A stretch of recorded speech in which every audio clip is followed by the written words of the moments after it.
शिशुपाल ने अपनी बहन का विवाह तुम्हारे साथ में किया। वो तुम्हारा साला है, तुम उसके बहनोई हो। उसने तुम्हारे पैर पूजे हैं, वो आकर के तुम्हारे चरण छूता है, तुम्हारी बहन रुक्मिणी के भी चरण छूता है। और अब तुम अपनी बहन का विवाह अपने साले के साथ करवाओगे, तो ये बताओ कौन किसके चरण छुएगा? उल्टा हो जाएगा कि नहीं हो जाएगा भैया? हो जाएगा ना। तो महाराज भीष्म कहते हैं तेरी बुद्धि खराब है, तो उसके साथ विवाह कैसे कर सकता है? वो तो तेरा साला, तो उसका बहनोई, वो आके तेरे चरण छूता है। तो जब तेरे चरण छूटा तो रुक्मिणी के भी चरण छूता है। वो तेरे, तू उसके लिए पूजनी है, तेरी बहन भी उसके लिए पूजनी है उतनी ही। तो भला अपनी बहन का विवाह तो उसके साथ कैसे कर सकता है? पागल हो गया। उसी समय रुकुम कुछ देर तक तो नहीं बोला, तब तक महाराज भीष्म का एक छोटा बेटा था जो सबसे छोटा था, वो उठ के खड़ा हुआ, कहने लगा पिताजी अगर कहो तो हम कुछ कहें, छोटा हम बड़ी बात, हम थोड़ी बात कहें। हाँ कहो बेटा, तुम क्या कहना चाहते हो? तो उसी समय छोटे पुत्र ने कहा हम तो चाहते हैं कि केवल कहाए वो पुरुष जाते हैं, मनुष्य शरीर धारण करके इस धराधाम पर आए हैं। हम चाहते हैं कि उन्हीं यादव सरकार के साथ में, उन्हीं यादव जी के साथ में, यानी भगवान कन्हैया के साथ में हमारी बहन का विवाह अच्छा रहे। और जो इतनी बात कही कि कन्हैया के साथ विवाह अच्छा, उनसे अच्छा वर तो हमारी बहन के लिए और कोई हो ही नहीं सकता। उनसे अच्छा वर नहीं मिल सकता है। सब कुछ तो है उनके पास में, द्वारिका के राजा हैं, सब कुछ उनके पास में, देवता दैत्य गंधर्व सब उनको प्रणाम करते हैं, और साथ साथ में वो तो भगवान भी कहे जाते हैं। तो उनसे अच्छा वर हमारी बहन के लिए कहाँ मिल सकता है? जब इतनी बात कही तो महाराज भीष्म ने कहा वाह बेटा वाह, तेरी पसंद मुझे पसंद आई। और महाराज भीष्म कह रहे थे कि यही बात तो हम भी सभा के बीच में कहने वाले थे, लेकिन हमने सोचा कि हमारे 5 पुत्र भी हमारे बराबरी के हो गए, इनसे भी सवाल ले ली जाए। महाराज भीष्म ने कहा रुको, हम तो सोच रहे थे कि तू अपनी बहन के लिए कोई अच्छा वर देखेगा, लेकिन तूने अपने साले के साथ विवाह करने की सोच ली। ऐसा कभी नहीं हो सकता, मेरे जीते जी ये विवाह नहीं होगा। विवाह अगर होगा तो जो मेरा छोटा बेटा कह रहा है। अच्छा, जब वो छोटे पुत्र ने ये बात कही तो सभा में जितने लोग बैठे थे सब इस बात से सहमत हो गए, सब सहमत हो गए। हाँ ये अच्छा रहेगा। अरे कम से कम कभी कभार हम सबको भी उन परमात्मा के दर्शन करने का सौभाग्य मिल जाया करेगा, हम सबका भी जीवन धन्य हो जाएगा। ऐसे के साथ में अगर विवाह होगा तो बहुत अच्छा। सब पूरी सभा इस बात से सहमत, लेकिन रुकुम इस बात से सहमत नहीं हुआ।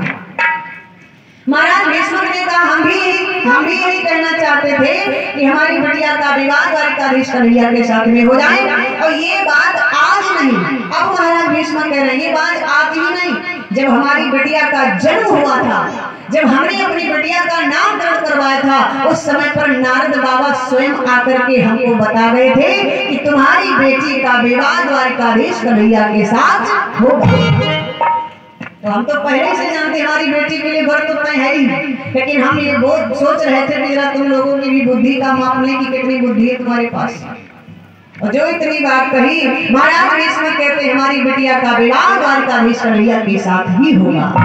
और जैसे इतनी बात कही तो रुकुम सभा के बीच में एकदम तलवार खींच के खड़ा हो गया और कहने लगा पिताजी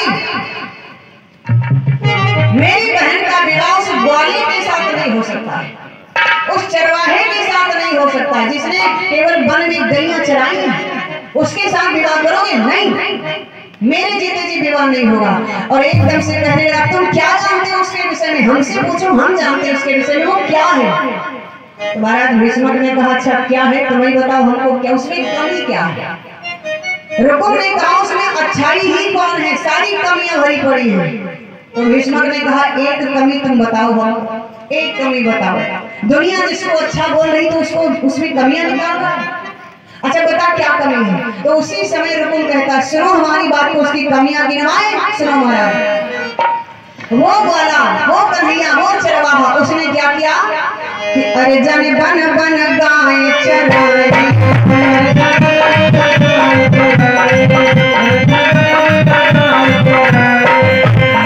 गायों को चराने वाला एक चरवाहा, एक ग्वाला, उसके साथ में हमारी बहन का विवाह तो नहीं, ऐसा नहीं हो सकता। बोला इतना ही नहीं और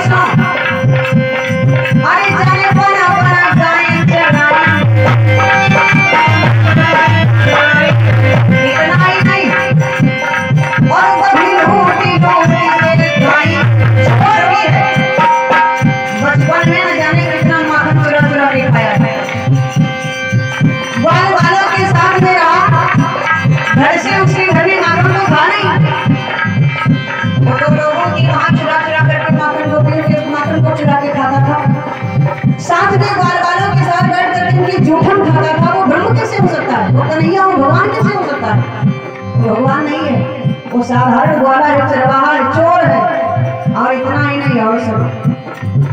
रुकुम कहता है महाराज उसमें सब कमियां ही कमियां भरी पड़ी। जिस समय वो बंसी बजाता था उस समय की बात हम आपको संकेत करें। रुकुम कहता उस समय सभा में बैठे सुन रहे। रुकुम बोल पड़ा, बंसी की टेर पर समय सभी चूक गए। जब बंसी बजाता था ना तो ब्रज की सारी गोपिकाएं जो होती थी उसके पीछे लग जाती थी। वो विवाह के योग्य नहीं है, मेरी बहन के योग्य नहीं है, ये सब कमियां हैं उसमें। मोटे क्या?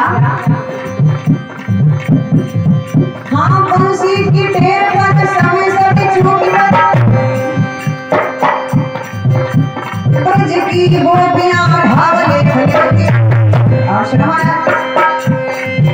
अरे रात हो दिन हो सांझ हो सवेरे पिताजी, रात हो दिन हो सांझ हो सवेरे हो, विधि के खड़े तो ये खड़े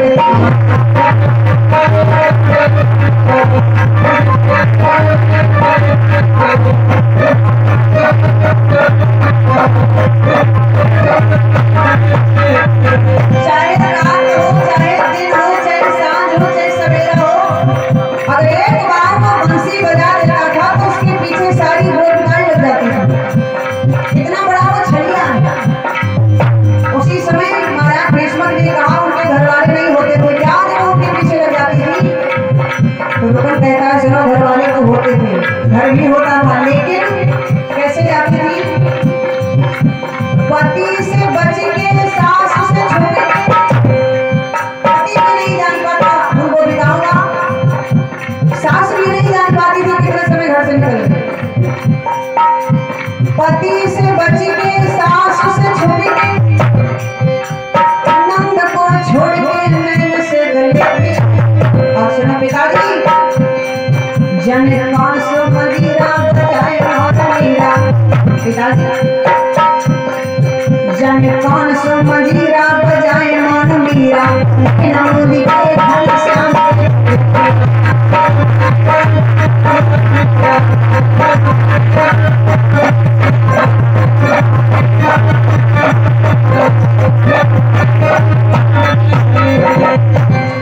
रुकुम ने कभी भी रुकुम के सामने रुकुम की नजर में नजर मिलाकर के रुक्मणी ने कभी बात नहीं की। इतना सम्मान करती थी अपने भाई का।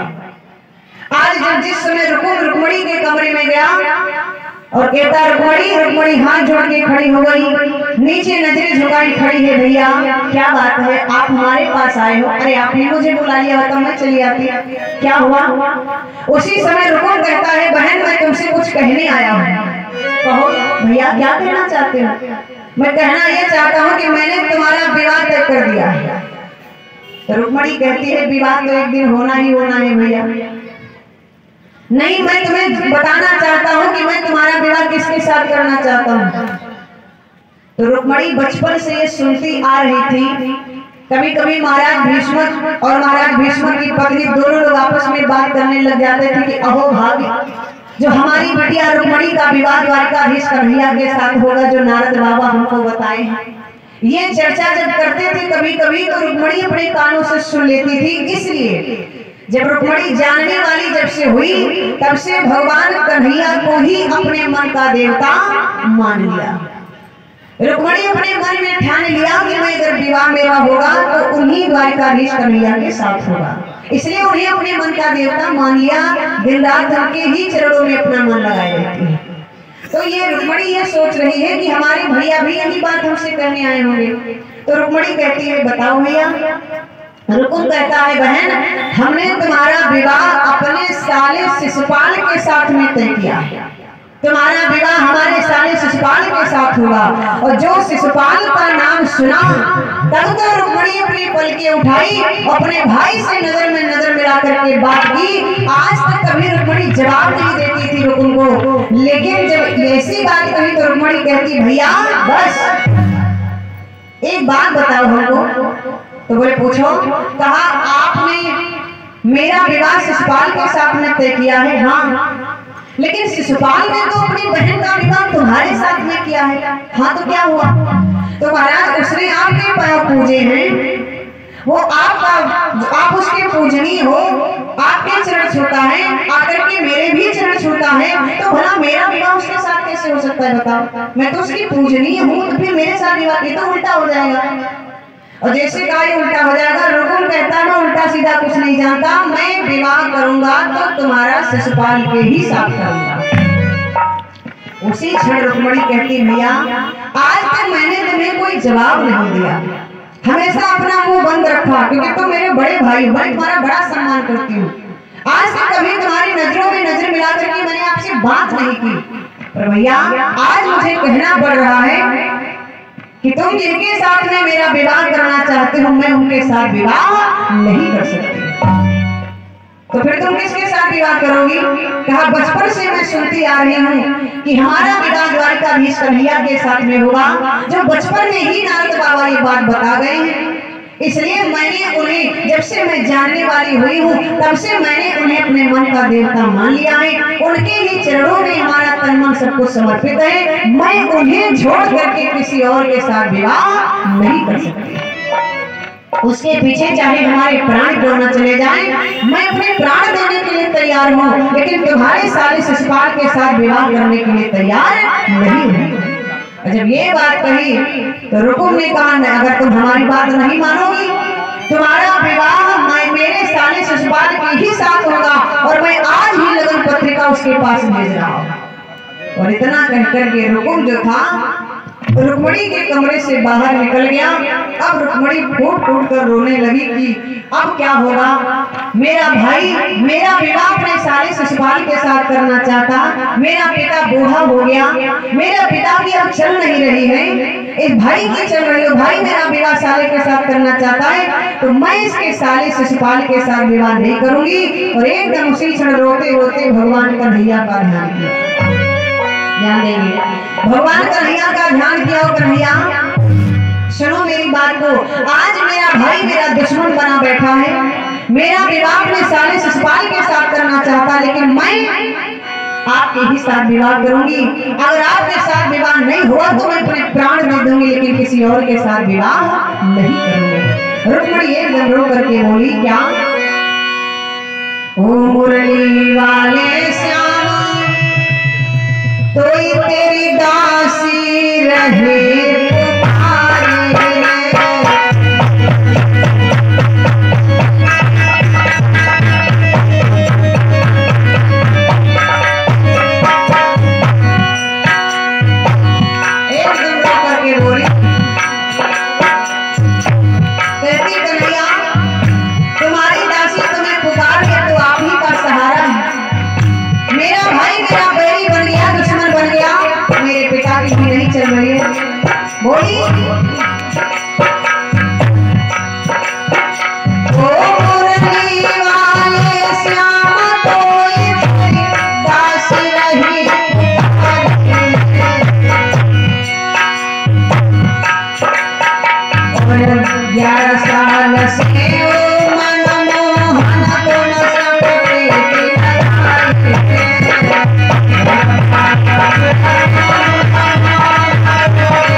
शेर में आए बनी में ढेर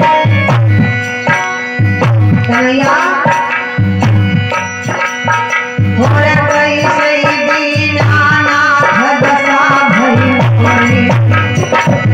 बोली कपिला गाय शेर में आए बनी में ढेर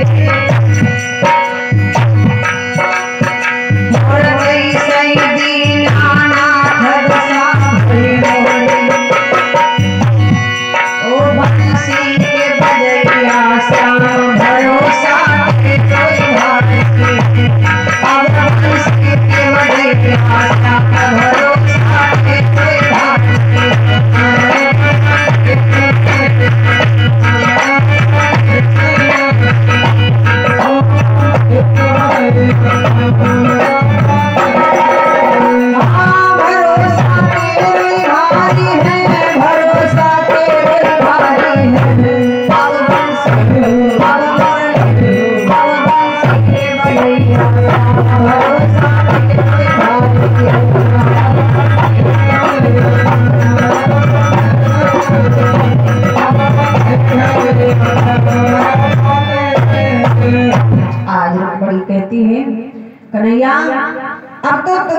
पे भरोसा है, क्योंकि मेरा भाई तो हमारा दुश्मन बना बैठा है, अपने साले के साथ विवाह करना चाहता है, लेकिन मैं अपना विवाह तुम्हारे ही साथ में करूंगी। अगर तुम्हारे साथ विवाह नहीं हुआ तो मैं अपने प्राण दे दूंगी, लेकिन किसी और के साथ विवाह नहीं करूंगी। और इतना कहते कहते रोते रोते रुक्मणी अपने ही बिस्तर पर पलंग पर सो रो करके सो गई, रोते रोते सो गई। और जब रोते रोते सोई तो भगवान कन्हैया ने देखा कि रुक्मणी का जो प्रेम है हमारे प्रति दृढ़ है, पूरा विश्वास है मेरे पर रुक्मणी का, और जिसको मेरे पर विश्वास हो तो मेरा भी धर्म बनता है कि उसके अंदर मैं भी जाकर के अपना विश्वास जगाऊं। तो भगवान कन्हैया आज सपने में रुक्मणी के आ गए। जब रुक्मणी के सपने में आए और रुक्मणी को सपने में ही समझाने लगे, ए रुक्मणी तू क्यों परेशान हो रही? अगर तूने मेरे चरणों में अपना मन लगाया है तो मेरे से तुझे कोई दूर नहीं कर सकता, मेरे से तुझे कोई दूर नहीं कर सकता। और तू चिंता मत कर, तेरा विवाह मेरे ही साथ होगा। भगवान कन्हैया समझाते हैं, सुनो मेरी बात को। क्या हे रुक्मणी कि पाप हो जिस प्रेम में, तुम्हारा प्रेम पवित्र है, इसलिए सुनो मेरी बात। पाप हो जिस प्रेम में तो उस प्रेम की ऐसी तैसी, और सुनो, पाप हो जिस प्रेम में तो उस प्रेम की ऐसी तैसी, अरे मित्र दगाबाज हो तो ऐसी तैसी